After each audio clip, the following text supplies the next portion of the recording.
Alors les amis, aujourd'hui on va voir quelque chose qui me semble comme une nécessité absolue de rencontrer cette réalité, la réalité que je vais vous partager. On va parler aujourd'hui un peu de la foi. Mais peut-être que vous allez être interpellé par la façon dont Dieu m'a interpellé quand il m'a parlé de la foi.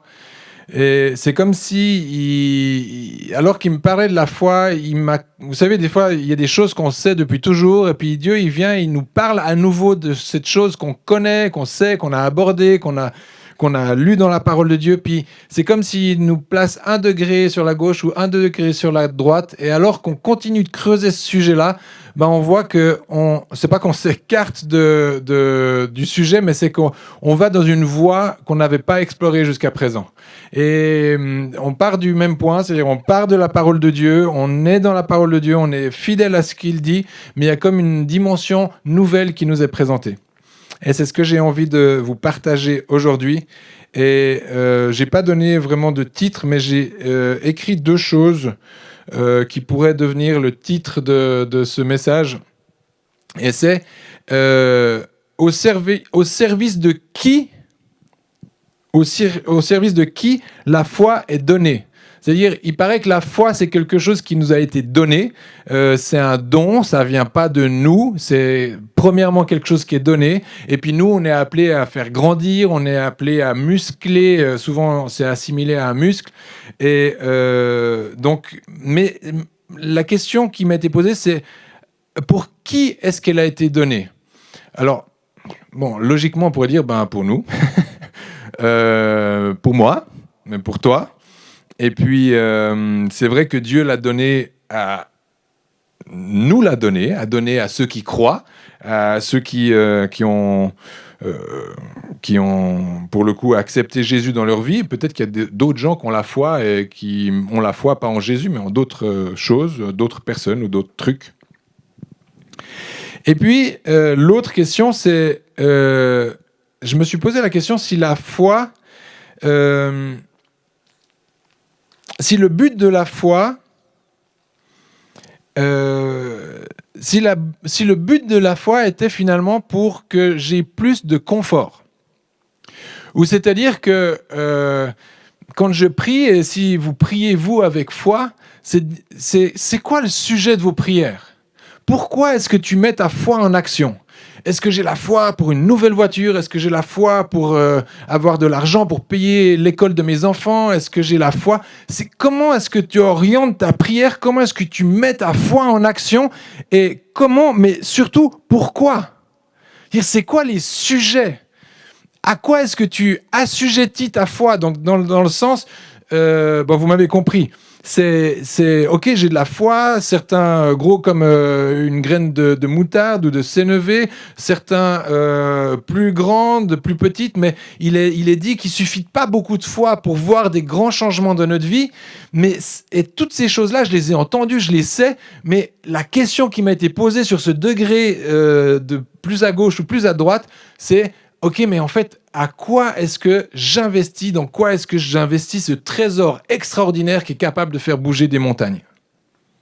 Dans quoi est-ce que je l'investis ? À quoi est-ce que je le consacre ? Donc, c'est quoi le sacrifice de ma foi ? Ça va ? Ouais. C'est horrible. Attends, j'ai monté... Attends, je vais poser la question parce qu'on est moderne. Hein. En fait, je peux voir. J'avais ouvert. Je peux voir. Ça va, Bruno ? Ça va ? Ça roule ? J'ai Bruno qui me regarde. Les maréchals ! Wouh ! On a toute la famille, c'est génial. C'est bien aussi de faire les célébrations le samedi soir. On a tous ceux qui officient le dimanche ou je sais pas. Bon, bref. Ok, je vais rester concentré. Sharp.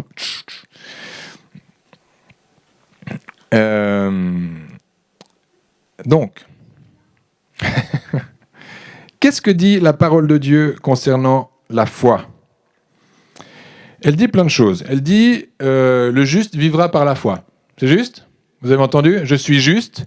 Et c'est la foi, c'est-à-dire c'est au travers de ma foi que je vais pouvoir manifester les dimensions du royaume, et c'est comme ça que Dieu va voir s'il cherche un juste à Annecy, s'il cherche un juste dans la ville que vous habitez, c'est par la foi qu'il va voir vos œuvres, il va voir ce que vous vivez, ce qui s'anime au milieu de vous, puis c'est ça qu'il va regarder.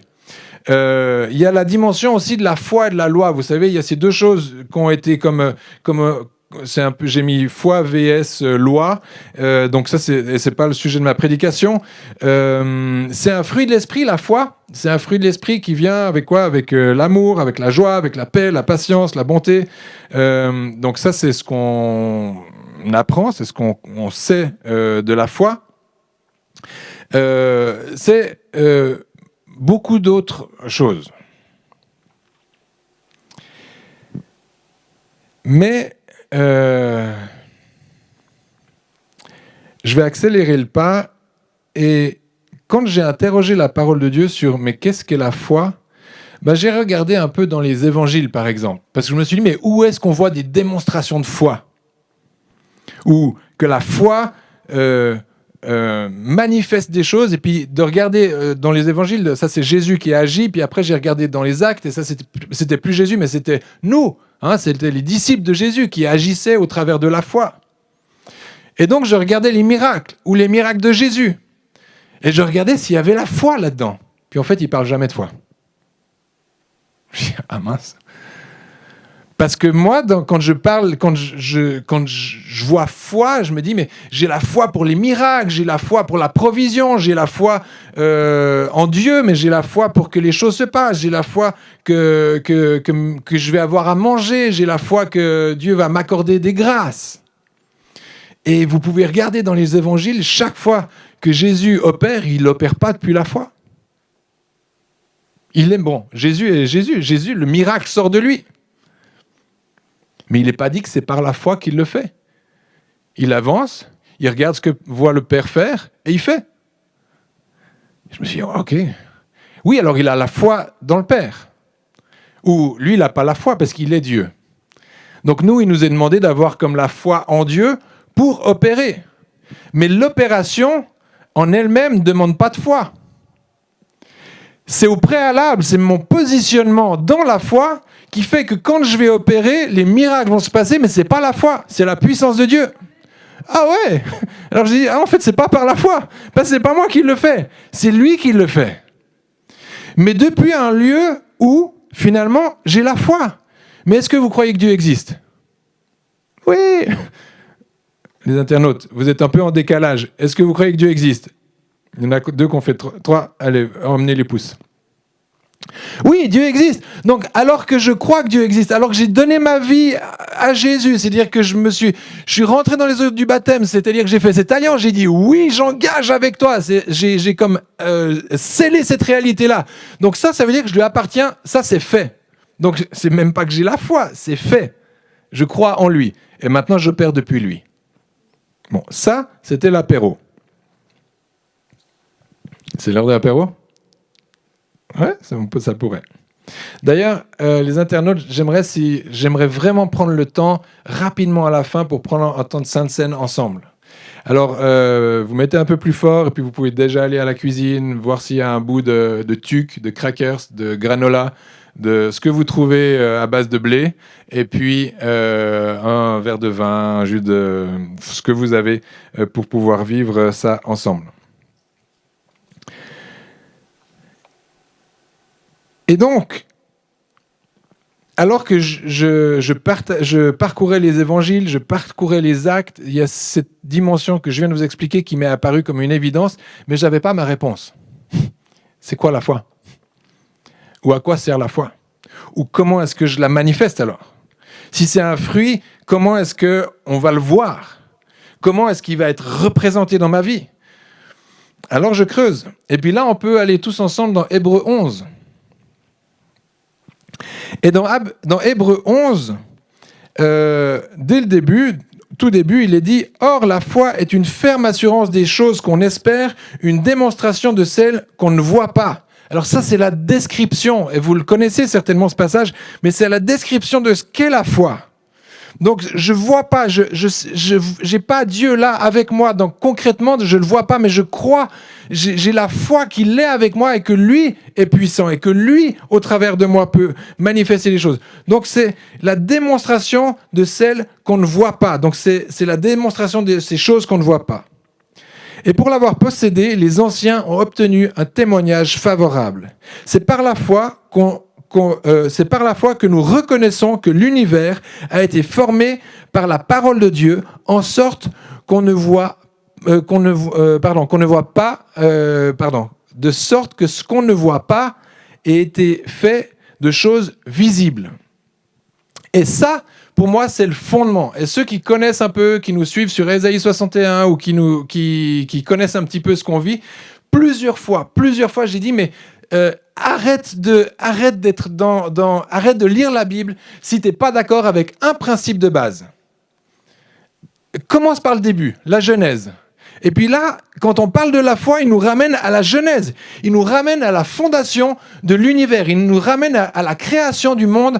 Et puis ça, il nous dit qu'il l'a fait en 7 jours.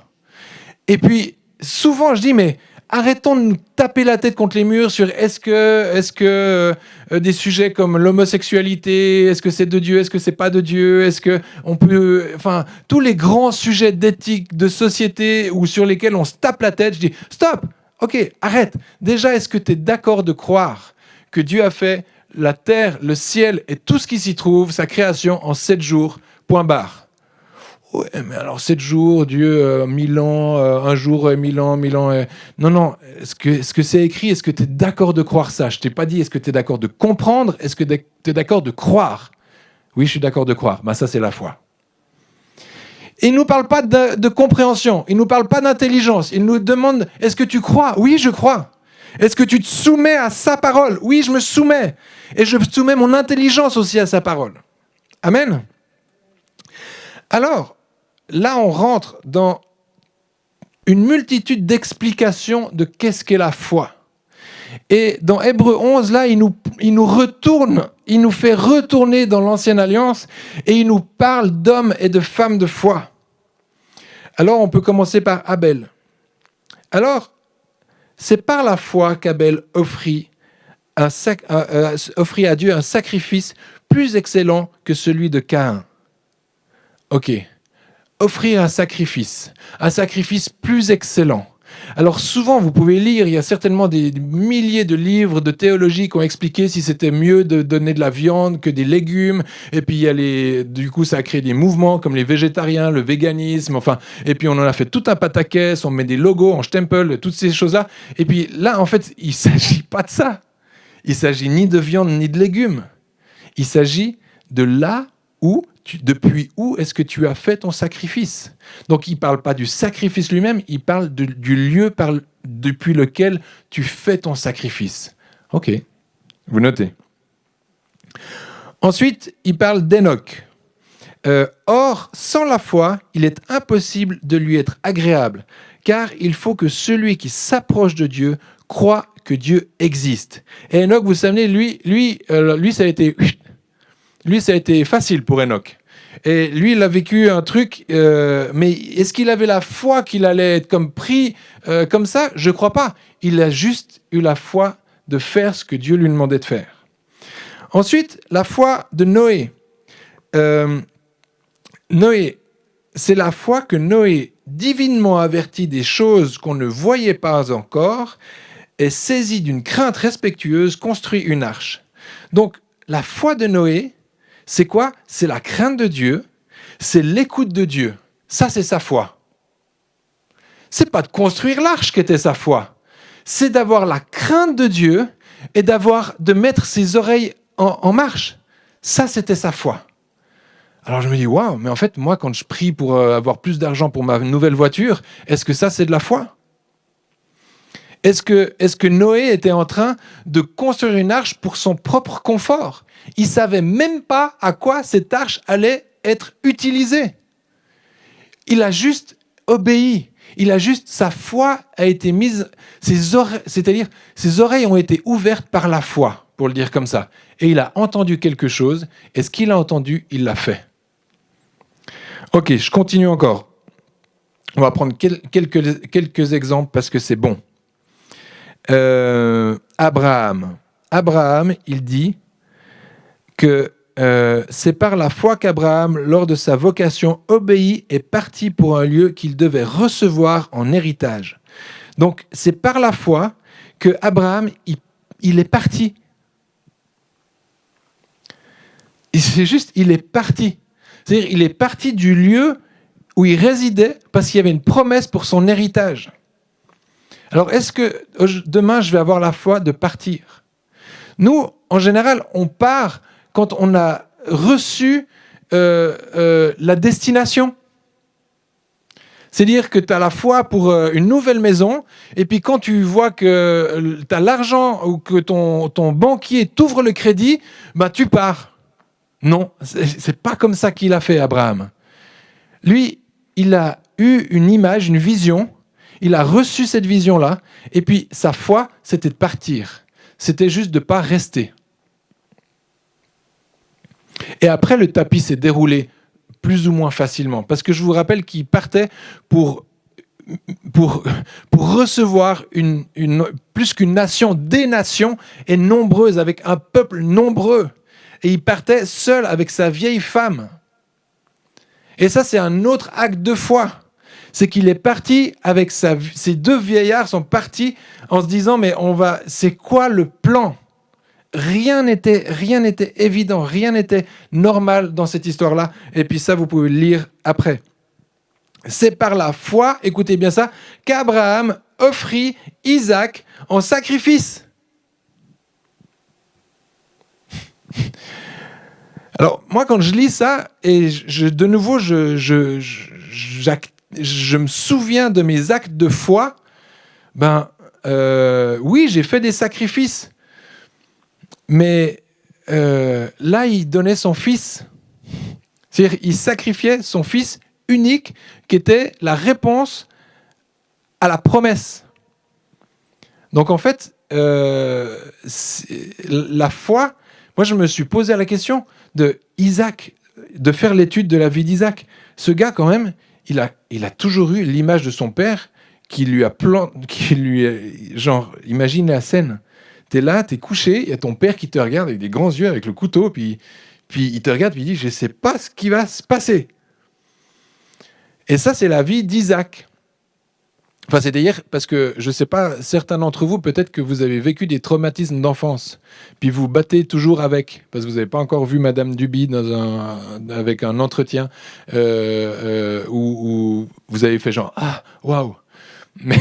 Mais pour ceux qui n'ont pas vécu ça encore, vous êtes peut-être là avec des traumatismes de vie parce que vous avez été comme Isaac, avec une image de votre père qui est bizarre. Il y a quelque chose de bizarre qui s'est passé.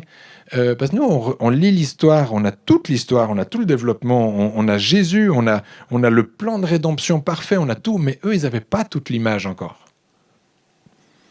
Donc tous ces actes, c'est des actes de foi. C'est par la foi qu'Isaac bénit Jacob. Vous vous souvenez ? C'est par la foi, il fait un acte qui est déraisonnable, qui va à l'envers du bon sens. Sur quelle base ? Sur quel historique il s'est fondé pour faire cet acte-là qui n'était pas comme naturel ? C'est par la foi que Joseph, mourant, fit mentionner de la sortie des fils d'Israël. Vous avez déjà lu ce... C'est par la foi, mourant, donc mourant, genre, t'es en train de mourir, genre, à quoi tu penses quand t'es en train de mourir ? Donc le gars, il a un acte de foi quand il meurt.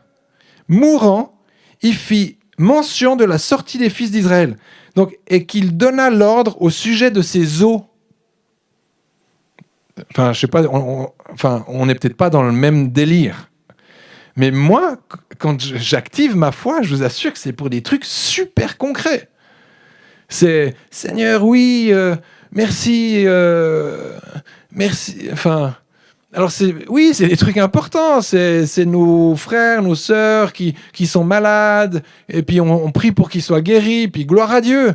Mais lui, mourant, il se soucie que ces eaux, il va pas falloir en faire n'importe quoi parce que si ça se passe pas, je vous rappelle que si ces eaux sont pas placées au bon endroit, il y a tout un plan qui part en cacahuète. Donc, enfin bon, je vais m'arrêter là. On va pas complètement, mais pour vous dire que quand Dieu nous parle de la foi, il est en train de nous parler de quelque chose qui est pas que notre santé lui est égale, pas que nos besoins lui sont égaux, pas que comme nos besoins primaires lui sont égaux, mais ça, il l'a dit. Il a dit qu'il allait s'en occuper. C'est vrai ou c'est pas vrai? Il a dit qu'il allait s'en occuper. On va dans Matthieu 6. On va aller dans Matthieu 6 et puis on va voir ce que il nous dit 6,33.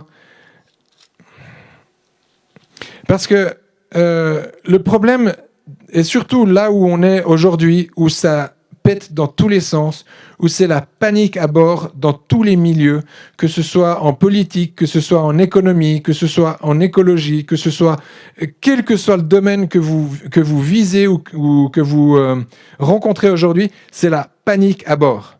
Alors, à un moment donné, c'est dire, mais est-ce que je vais continuer de prier pour des... Je peux pas dire des banalités, parce que bien sûr que c'est important qu'on soit en bonne santé, bien sûr que c'est important que je puisse avoir de l'argent pour les études de mes enfants, bien sûr que tout ça c'est important, mais c'est pas là où Dieu nous attend. Parce que ça, il a pourvu déjà. Parce que Jésus, il est mort à la croix pour qu'on soit comme libre de toute maladie, de toute oppression, de tout esclavage. Il a donné sa vie. On va prendre la Sainte Seine, puis on va se rappeler cette réalité-là. Donc notre foi, maintenant, elle sert à quoi ? Et accordé à ce que les pères de la foi ont vécu, ils avaient aussi des problèmes. Il était stérile. Il ne pouvait pas avoir d'enfants. Mais c'est pas ça le défi. Lui, c'est pas là-dessus qu'il s'est arrêté. Il a regardé plus haut, puis il a dit, mais bon, il a douté, ok, Agar, enfin tout, on connaît l'histoire. Donc, on est humain, on peut se planter, on peut se douter, donc on peut continuer de prier pour notre compte en banque qui grossisse et tout ça. Mais à un moment donné, quand tu pries pour ça, j'ai l'impression que l'intercesseur qui est auprès du Père, Jésus, il est là. Bon, on va le laisser prier pour ça, mais on va quand même, hein, papa, on va quand même attendre qu'il nous parle de trucs qui rentrent dans le dur. Et le dur, c'est là où il nous attend. Il nous attend pour qu'on commence à gouverner. Il nous attend pour qu'on commence à créer des changements de paradigme ici-bas, où alors qu'on obéit, alors qu'on est dans la foi pour des choses folles, parce que tu fais un acte qui semble comme irraisonnable ou anecdotique ou bizarre. Moi, je m'en souviens quand on était avec Xavier au bord du lac, à lancer un caillou dans l'eau parce que Xavier, il a reçu quelque chose. Puis on était là. Moi, je dis, OK, Xavier, je vais te faire confiance. De ce que tu as reçu, c'est bien. Mais lui, il savait ce qu'il venait faire. Puis nous, on est venu supporter ce qu'il venait faire. Mais objectivement, je ne sais pas ce qu'on a fait en jetant une pierre dans le lac d'Annecy. Mais à un moment donné, on a obéi. Parce que Dieu, il a un propos très clair. Parce qu'il y a un acte qui s'appelle un acte prophétique, mais un acte fait par la foi. Et puis, parce que tu fais ça, il y a des choses dans le ciel, il y a des choses sous la terre, il y a des choses qui se passent, qui s'opèrent, mais tu n'es pas toi au contrôle. Lui, il est au contrôle. Amen. Mais lui prend soin de ta femme. Lui prend soin de tes enfants. Lui, il s'occupe de charger ton compte en banque. Amen. Alors, c'est pour ça que des fois, je suis un peu lent à démarrer. Je suis désolé, je fais comme ça. Ceux qui disent, mais pourquoi le Duby, là, il met toujours 3 plombes à arriver au sujet. Mais c'est pas que j'ai besoin de processer avec vous. Bon, enfin, il paraît qu'on ne se refait pas. Car toutes ces choses, ce sont les païens qui les recherchent. Dites avec moi, car toutes ces choses, ce sont les païens qui les recherchent. Est-ce que vous êtes des païens ? Non. Purée. Est-ce que vous avez donné votre vie à Jésus ? Est-ce que c'est clair ? Est-ce que c'est carré, cette réalité-là ? Autrement, retournez dans le baptême. Je sais pas, faites quelque chose. Prenez la Sainte Seine tout à l'heure avec nous et on va engager dans le lourd. Ah. Bon. Alors. Donc, si ça c'est un truc de païen, j'ai perdu. Donc, votre Père Céleste. Ah non, les païens. Qui le rejette. Votre Père Céleste sait que vous en avez besoin. Ne vous inquiétez donc point. D'accord ? Cherchez premièrement le royaume et la justice de Dieu. Et toutes ces choses, alors toutes ces choses, c'est quoi ? C'est tous vos petits besoins. Et je dis pas peut-être que vous êtes là et vous avez une maladie, un truc incurable, vous êtes peut-être dans une chaise roulante, vous souffrez le martyre, vous avez peut-être le Covid, vous avez l'impression de partir parce que vous avez l'impression que c'est votre dernier jour et que vous êtes en train de mourir. Dans le nom puissant de Jésus, soyez guéris maintenant parce qu'il a payé le prix pour ça. Donc toutes ces choses-là, même si elles sont importantes, mais toutes ces choses vous seront données par-dessus. Ne vous inquiétez donc pas du lendemain, car le lendemain aura soin de lui-même. À chaque jour suffit sa peine. Mais votre foi, frères et sœurs, ça fait un genre. Votre foi, frères et sœurs, hein ? Ça fait votre foi, frères et sœurs, gardez-la, c'est-à-dire canalisez-la. Demandez à Dieu, demandez-lui qu'il vous montre des images, qu'il vous parle au travers de sa parole, que les paroles prophétiques, lisez les prophètes, les anciens, les petits, mais écoutez les prophètes de ce temps. Et quand un prophète de ce temps, que ce soit sur Internet, que ce soit dans votre église locale, quand il a un propos, quand il a un rêve, quand il a quelque chose, soutenez-le par la foi. Et puis commencez à croire que ce que les prophètes disent, que ce que les prophètes déclarent, donnez de la force et donnez du poids à ces choses. Proclamez ces paroles, redites-les et que vos actes soient prophétiques, que votre marche soit prophétique, que vos actions, que vos entreprises, que votre famille soit prophétique. Et ça, c'est par la foi. Parce que tout ce qu'on a vu là dans Hébreux 11, c'était des actes prophétiques, faits par obéissance, par le muscle de la foi. Donc c'est là où Jésus vient nous attendre maintenant. C'est pas pour ce qu'il a déjà payé. Ça, je suis désolé, mais c'est pas pour ce qu'il a déjà payé. Ça, il a payé. Donc ça, on s'en empare. Et puis, on va envoyer du lourd maintenant. Parce que je ne sais pas comment vous dire, mais c'est fini de jouer à l'église. On entre dans une saison où on finit de jouer à l'église. Maintenant, on est l'église. Maintenant, on est en live là, c'est-à-dire qu'on est en direct live. C'est-à-dire que Jésus, il attend une épouse qui veut venir rechercher, il attend des noces pour venir manifester sa gloire de façon permanente et éternelle. Mais pour ça, il a demandé, c'est-à-dire il attend une église qui soit sans tache ni ride, c'est-à-dire il attend une église prête. Donc il faut qu'on commence à parler son langage. Il faut qu'on commence à... C'est comme si moi, je suis marié avec Sandra, mais si je parle pas son langage avant qu'on se marie, elle va dire, mais ce mec, il n'est pas pour moi. Parce que j'ai pas réussi à rejoindre son cœur. Et Jésus, il est là, puis il dit, mais quand est-ce que mon épouse va commencer à parler mon langage pour que je puisse engager avec ?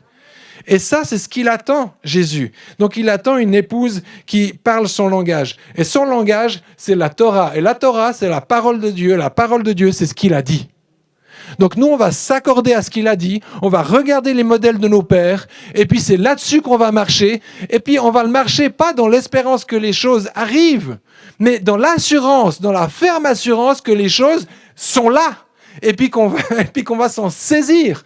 Parce que c'est ça, la foi.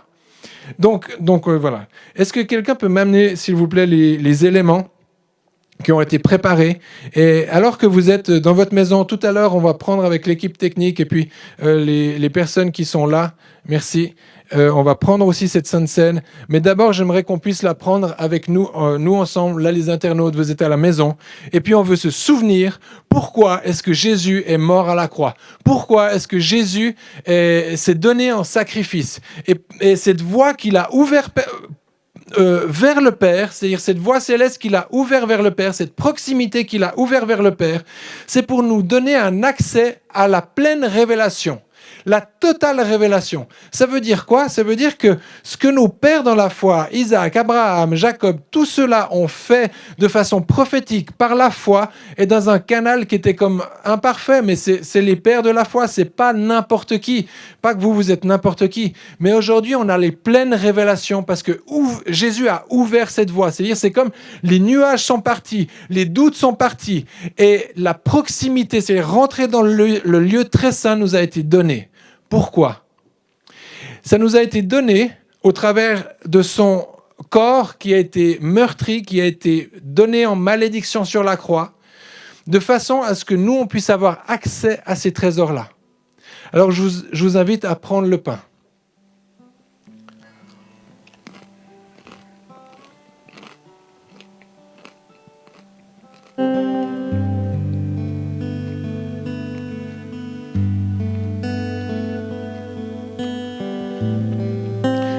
Et donc, cette réalité-là, c'est-à-dire cet accès qu'il nous a donné au travers du sacrifice de son corps, ce que vous devez bien comprendre, c'est que s'il l'a fait et qu'il a dit que toutes les maladies, que toutes les malédictions, que toute l'œuvre du péché, ce qui nous a séparés de la présence du Père, s'il a fait ça pour qu'on soit libre de toutes ces impossibilités, c'est pour que notre foi ne soit pas occupée exclusivement à gérer ces choses-là. Parce que lui, il l'a fait. Maintenant, il l'a fait et il a scellé une alliance par son sang qu'on peut prendre maintenant. C'est-à-dire qu'il a fait quelque chose qui est durable dans le temps, mais qui part du moment où il a été sacrifié à la croix et que son sang a coulé, donc il y a 2000 ans. Donc cette réalité-là, elle est pour nous, pour tous ceux qui se sont confiés en Jésus. Et si aujourd'hui vous regardez cette vidéo, ce live, et vous n'avez pas donné votre vie à Jésus, ben vous pouvez encore le faire, il n'est pas trop tard. Si vous voulez rentrer dans cette dimension du royaume, c'est pas trop tard. Vous pouvez, je suis désolé, je bois un petit coup. Ben, j'avais une miette coincée. Mais j'ai pas pris encore. Hein. Mais c'est pas trop tard. Vous pouvez accepter Jésus. Jésus, il est venu au travers d'une vierge qui s'appelle Marie. Et il a vécu 33 ans sur cette terre, né d'une vierge. Il est mort et ressuscité 3 jours après. Quand il était mort, il est allé vaincre la mort dans les profondeurs des ténèbres. Il a vaincu la mort. Et c'est pour cette raison qu'il est ressuscité. Et si tu crois et tu confesses dans ton cœur que ce Jésus-là, tu peux lui donner ta vie et que lui va la prendre, et il va te présenter au Père, et le Père va pouvoir dire quel est ton nom. Ben, si tu veux croire à ça, tu peux prendre les éléments et l'alliance qu'il a scellée il y a 2000 ans, elle est valable encore aujourd'hui et elle est valable éternellement. Vous pouvez prendre le sang. Le vin. Ceci étant fait, dans vos maisons, maintenant, j'aimerais qu'on puisse aussi ici, si vous pouvez vous lever. Je sais que c'est un peu tard, je sais que ça a été comme un peu long, mais j'aimerais que vous repartiez, enfin, c'est-à-dire que vous quittiez pas ce live sans avoir réalisé, compris, intégré, que dorénavant, vous avez cette puissance de chasser la maladie et tout ce que j'ai dit tout à l'heure. Mais votre foi aujourd'hui, elle va être mise en action pour commencer à parler sur des choses qui vont changer, pas juste votre vie, pas juste votre maisonnée, c'est pas juste votre chat qui va être guéri, mais il va y avoir des changements majeurs parce que vous allez être à l'écoute de ce que Dieu dit. Et dans vos entreprises, dans l'école où vous êtes, dans le lycée où vous êtes, dans la commune dans laquelle vous avez un rôle, une autorité, dans toutes ces choses-là, Dieu va commencer à vous utiliser pour créer des changements majeurs. Et c'est là où la foi va être mise en action, parce que peut-être que vous n'allez pas voir tout de suite, ou que les choses que Dieu vous demande de faire ne sont pas claires, dans le sens, ne sont pas claires pour vous. Mais par la foi, croyez que pour Dieu, c'est très clair. Son plan est très clair. Il sait exactement là où il va et ce qu'il veut faire. C'est écrit. et il veut amener son royaume sur terre, et ça c'est sa promesse. Donc à nous de manifester son royaume maintenant, plus que jamais, sur la terre comme il en est au ciel. Et je le proclame dans le puissant nom de Jésus. Et je proclame qu'à partir d'aujourd'hui, à partir de ce soir, il va y avoir des changements majeurs dans les églises et dans les vies de ceux qui vont manifester cette réalité qui a été transmise ce soir dans le puissant nom de Jésus. Et j'aimerais vraiment bénir notamment toutes les églises des Gospel Centers, et je pense à toute notre famille qui est là sur la Suisse, qui ont comme une version mutée de l'église aujourd'hui. Ils ne peuvent plus chanter. Et je sais qu'ils sont créatifs. Je sais qu'ils vont trouver des façons d'annoncer l'évangile. Je sais qu'ils ne vont pas se faire ralentir dans la marche et dans l'expansion du royaume, parce que c'est des hommes extraordinaires et des femmes extraordinaires. Mais j'aimerais vraiment qu'on puisse prier de façon à ce que non seulement les églises du Gospel Center, mais toutes les églises qui confessent le nom de Jésus rentrent dans des dimensions de gouvernance comme jamais ici-bas, dans le puissant nom de Jésus. Et je veux bénir aussi toute la famille Ariel et les églises qui sont attachées à cette famille-là, dont on fait partie aussi sur la France, et que cette réalité puisse commencer à s'étendre sur toutes les églises et les œuvres que cette famille porte dans le puissant nom de Jésus, et que ces révélations puissent être diffusées dans toutes nos familles, dans toutes nos streams, c'est-à-dire nos réseaux, et que ça puisse s'étendre de façon exponentielle dans le puissant nom de Jésus.